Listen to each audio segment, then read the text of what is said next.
continuing story of Peyton Place.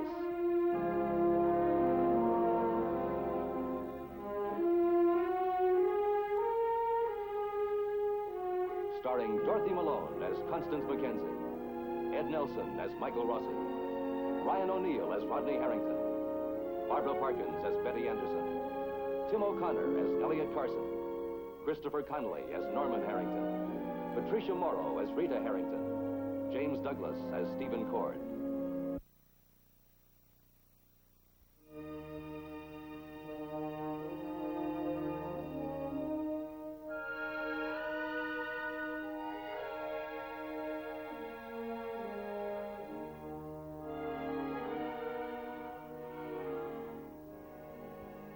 The custody hearing is over.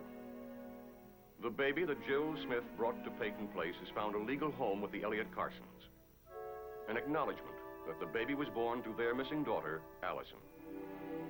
And an implication that Rodney Harrington is the father.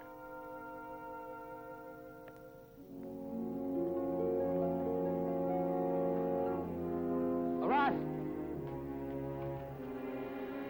Rod. I know I've been giving you a pretty rough time lately. Well... but I've had my reasons. I just want you to know that I appreciate the fact that you didn't try to oppose us. Well, I intended to say something about my rights as the baby's father, but the judge talked me out of it for now. What do you mean for now? Oh, nothing mysterious. You have legal, temporary rights. But I'm not going to do anything about that. Well, what then? The baby's name, Elliot. The baby's name will be Carson, you know that. Yeah, I know, but I can't... I'm the baby's father, and I can't help wondering if she shouldn't have my name. Look, Rod, Kelly is going to be living with us. We're going to raise her as our own. No, I know that, but I can't just wish you good luck in the care of raising my daughter. But if you've been thinking about it, Rodney, I'm sure you must have realized that the baby will be much more secure living with us. In our house, as a member of our family, with our name. But that's a lie, isn't it? Her name isn't Carson, it's Harrington. Why should she have to start her life out with a lie? A lie that's got to catch up with her someday, Elliot, and maybe shatter her life. Like it did Allison's. It didn't work, did it? What? The judge asked Rodney if he wanted to fight the baby's adoption by the Carsons. And you know what happened to your face? It fell about 3 feet. Are you back on that again? Why don't you admit it? You were trying to use Allison's baby to break up Rodney and your wife. And it didn't work.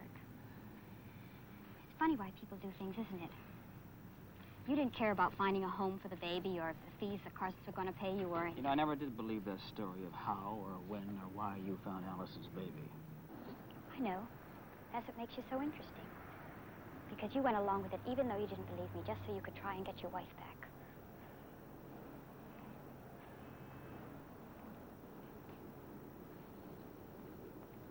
There he goes into the inn, where your wife is living. All your effort was for nothing, Mr. Cord. You know, I can't decide whether you're registering a complaint or thanking me for helping you get what you wanted. I guess I admire your single-mindedness. I imagine you'll be leaving town now that Allison's baby's being taken care of. No. Thank you very much, Mr. Cord. Goodbye. Goodbye. And good luck.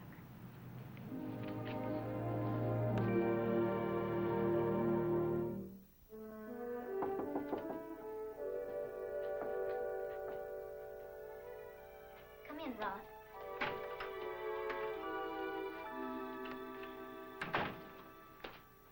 How was it? It's done. We have no more problems. Oh, Rod. It was painless. Had a nice, friendly talk with the judge before the hearing. Just the two of us. He invited me into his chambers, offered me a cigar. And he asked me where I stood regarding the baby girl that I had sired. That was his word for it, sired. So I told him the truth, which he appreciated. I told him that you and I were going to get married and that you having known the natural mother of the baby, felt it unnatural to love the baby. So... I was just being honest with you. So he said it wouldn't be fair or good that baby to be in your home if you couldn't love her. Rod. And he recommended that, for the time being, at least, the baby remain with the Carsons. And so I sat there and nodded and kept my mouth shut through the hearing, and here I am. You're still very angry with me, aren't you? Oh, you know how difficult it would be to start a marriage with a baby in the next room? Somebody else's at that. You look very sexy today, Mrs. Cord. Which reminds me, what's going on with those divorce papers? You know, I can't wait to stop calling you Mrs. Cord. Mrs. Cord. Now, honeymoon plans. As I recall, we had ruled out China, the Sahara Desert, and the Fiji Islands, still under special consideration. Sweden, New Orleans, and the Ozark Mountains. You're still angry with me. Please, baby, try to concentrate on our honeymoon and marriage plans, will you? I'm trying, and I've been trying. But what about you? I mean, somebody shows up with Allison's baby, and you knock everybody down just so you can be first in line to adopt it. Just because it's Allison's. And mine. Maybe. Mine. Would it be such an awful blow to your ego if you turned out not to be the father of Allison's baby? And would it have demolished your ego if we'd have brought Allison's baby into our lives? Are you telling me that the only reason you didn't fight for custody of that baby was because of my feelings? For the most part, yes. Well, I don't believe you. I mean, you've got a mind of your own. You're stubborn and you're bullheaded when you want to be. And it's not fair to make me responsible. What kind of a life would we have had if I forced Allison's baby on you? Well, what kind of a life do we have now that you feel that I forced you to abandon it? Rod, all I want is a fresh start. That's all I want. I mean it without Allison or without Allison's baby, without Stephen or anyone, just the two of us. Just the two of us, please. Can't we do that? Today was the day we were going to set the date. Let's skip today, all right?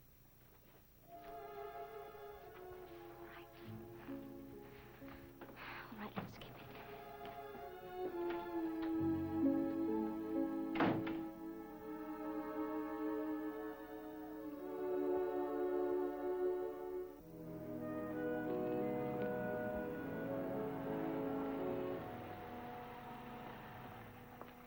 Dr. Rossi, anything wrong? No. How's Joe? He's doing fine. Good. I'm sorry about what happened. Oh, don't worry about it. It was an accident. Gonna buy me some coffee? Yeah. You want to talk about Rita? Very perceptive this morning. Elementary, Doctor. You know where we live. You know how we live. You know where we keep the key, and you know you're welcome any time. So a talk without Rita means a talk about Rita. Black? Yeah.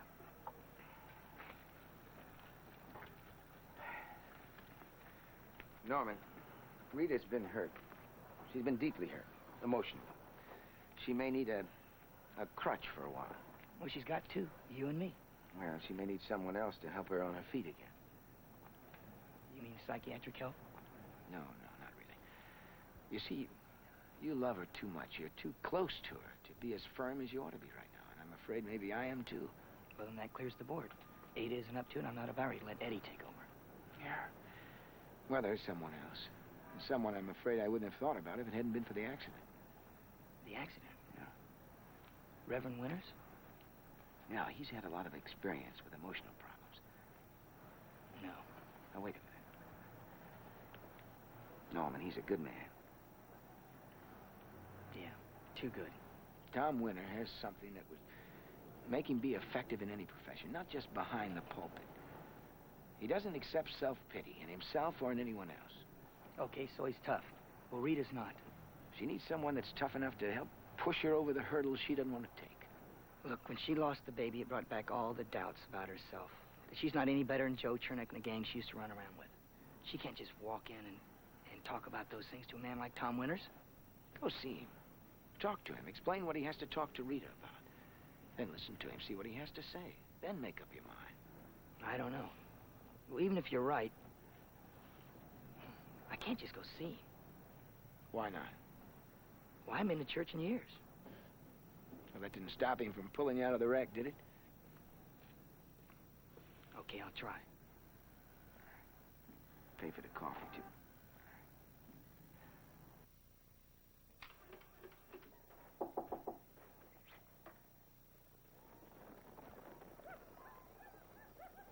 Sure, baby.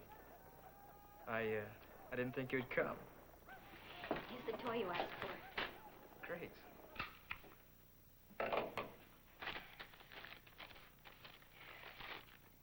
You know, a guy could lose muscle tone in this place. That's a shame. That's a lot of salt to dump on a guy who's got a cracked skull. You look all right to me. You look pretty good yourself. Get well, Joe. You really did it, didn't you? Hmm? I mean, I didn't really think you'd give the kid away. But, it's for keeps as of this morning. Is that right? Who told you? Oh, this is a party line town. I mean, any story's a big story. I mean, I bet the local switchboard would blow a fuse if it knew the real version of the story you're telling. Try it. When you leave in town. I don't know. What's holding you? I mean, you've done your thing. I don't want it undone. Look, why did you send for me, Joe? To talk. Well, so talk. And I finally found my bag, baby, that's all. I mean, I don't want anybody going around, poking holes in it. Is this your bag? A bedside buzzer for instant room service and a big brother who falls all over himself feeling sorry for you. Don't knock it. And, don't rock it. You're really something, Joe. Sure. Come here. I'm here. Look at me.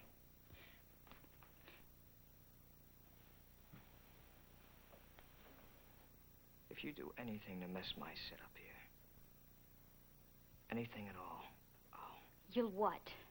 look, when I get out of this place, I want to make a clean start. And you're going to play it straight.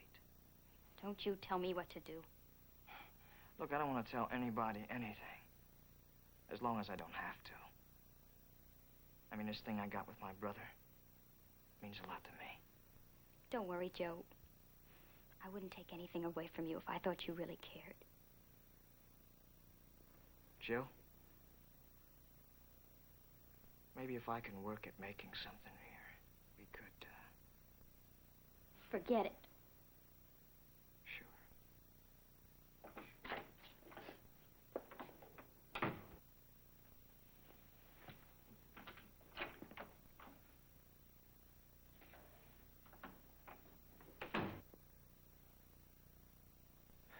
I thought I left orders that you were to have no visitors. Well, you know how it is to be irresistible to women, Mike. Why is it Jill was crying when she just left the room? Crying. Man, if she was feeling any sympathy, she didn't let her on in here.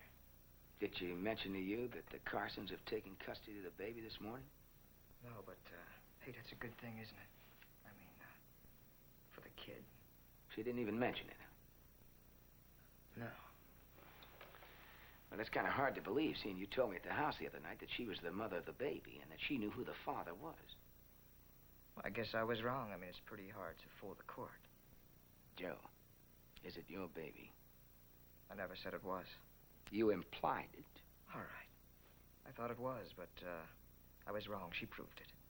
She didn't prove anything. Well, didn't the court give the, baby to the Carsons? Huh? Yeah, sure. And the Carsons are friends of mine. You'll never trust me, will you? I'd like to, Joe. I'd really like to. Well, looks like you'll be getting out of here tomorrow, right? Right. Mike? Mike? Same deal? Yeah, same deal. I'll get you housekeeping.